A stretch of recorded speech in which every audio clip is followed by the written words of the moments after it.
आप सब मैथमेटिक्स में ट्रिक का उपयोग करके हार्ड से हार्ड क्वेश्चन को कुछ ही सेकंड में सॉल्व कर लेते हैं। क्या आपको पता है इसको क्या कहा जाता है? इसका ओरिजिनल नेम क्या है? इसका ओरिजिनल नेम है वैदिक मैथमेटिक्स। इसका सबसे पहले जन्म भारत में ही हुआ था।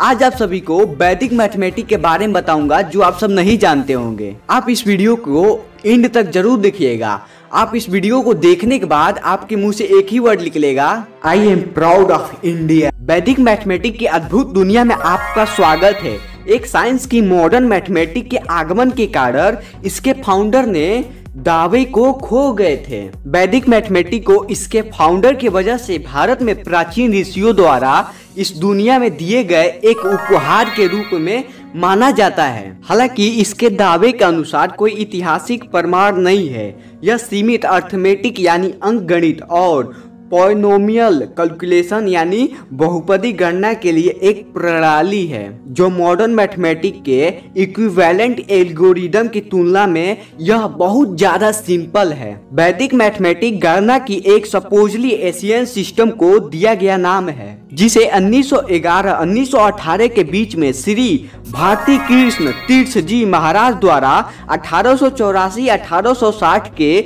बीच में वेदों में पुनः खोजा गया था। आप सब वेद के बारे में तो जानते होंगे। वेद कितने होते हैं? सबसे पुराना वेद होता है ऋग्वेद।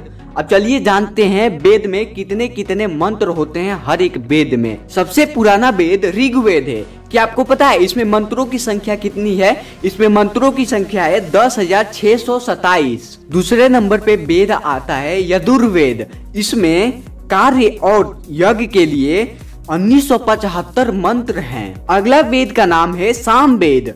इसमें संगीत में गाने के लिए 1875 मंत्र हैं। लास्ट वेद है अथर्ववेद। इसमें गुण धर्म आयोग एवं यज्ञ के लिए 5977 मंत्र हैं। वेद के बारे में कुछ बातें जान ली। अब चलिए वैदिक मैथमेटिक्स के बारे में जानते हैं। तीर्थ जी के अनुसार वैदिक मैथमेटिक्स में सभी 16 सूत्र या शब्द सूत्र पर आधारित है। एग्जाम्पल के लिए वर्टिकली और क्रॉसवाइज इन सूत्रों में एक ही है। इन सूत्रों का उद्देश्य मन को स्वाभाविक रूप में काम करने के तरीके का वर्णन करना है। इसी तरह छात्र को सॉल्यूशन की उपयुक्त विधि तक निर्देश करने में बड़ी मदद माना जाता है। वैदिक साहित्य में इनमें से कोई भी सूत्र कभी नहीं मिला है। नहीं इसके तरीके वैदिक युग के महान मैथमेटिशियन के नॉलेज के अनुरूप है। शायद तीर्थ जी के सिस्टम में सबसे खास विशेषता यह थी कि किसी भी क्वेश्चन को स्टूडेंट माइंड में ही सॉल्व कर सके।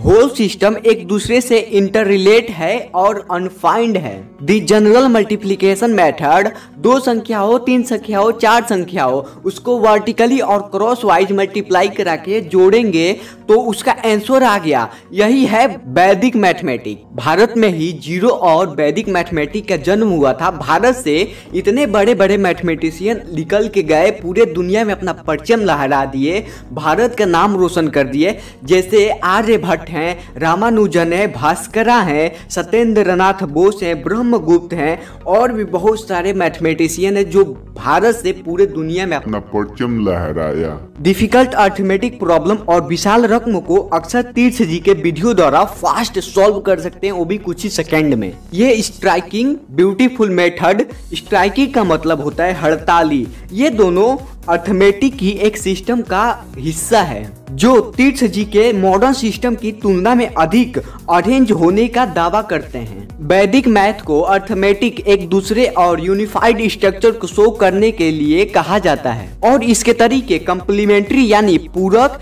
डायरेक्ट एंड इजी रहता है। तीर्थ जी के सिस्टम का सरलता का अर्थ है कि गणना मानसिक रूप से की जा सकती है, हालांकि विधियां भी लिखी जा सकती हैं। प्यूपिल्स का मतलब विद्यार्थी होता है। वे एक विधि एक तक सीमित नहीं है, उसे क्रिएटिव, इंटरेस्टेड और इंटेलिजेंट बच्चे उसे अलग अलग तरीके से बना सकते हैं। तीर्थ जी के सिस्टम में शिक्षा बढ़ रही है बहुत ज्यादा, हद से ज्यादा भी मैथ के टीचर बेहतर तरीके से देख रहे हैं।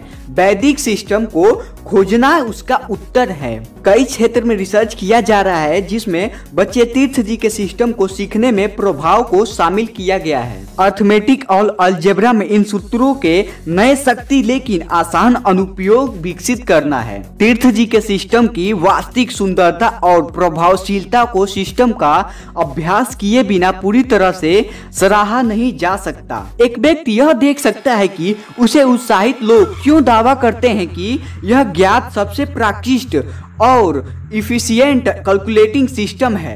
वैदिक मैथ में 16 सूत्र या सूत्रधारों के एक सेट के आधार पर टेक्निक ऑफ कैलकुलेशन में संदर्भित करता है। इसके उत्साहित इस दावे को आगे बढ़ाते हैं कि किसी भी गणितीय सभ्य को इन सूत्रों के साथ मानसिक रूप से हल किया जा सकता है। पहली बार लाइक की एम रख रहा हूँ 50। आई होप कंप्लीट करा देंगे आप। और चैनल पे नए हो तो चैनल को सब्सक्राइब करें। वीडियो को अभी तक शेयर नहीं किए हैं तो सबके पास शेयर कर दें।